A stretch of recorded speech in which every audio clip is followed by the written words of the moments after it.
Уште 4 кола останува да се одиграат во рамките на втората македонска фудбалска лига, во која тимот на Белашица ќе биде новиот праволигаш.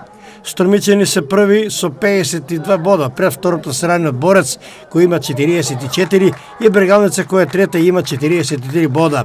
И потребен е само уште еден бод за да и математички бидат прогласени за нови шампиони, а имајќи предвид дека нов противник ќе биде Тиквеш, скоро сигурно е дека таквата прогноза и ќе се оствари.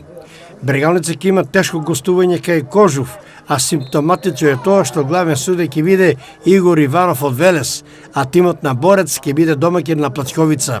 Еве ги комплетните двојки за ова 24-то коло.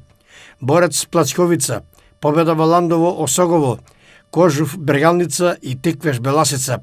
Слобода во ово коло ќе биде екипата на Каменица Саса. Сите надпревари ќе се одиграат во сабота 28 април со почеток во 16 часот.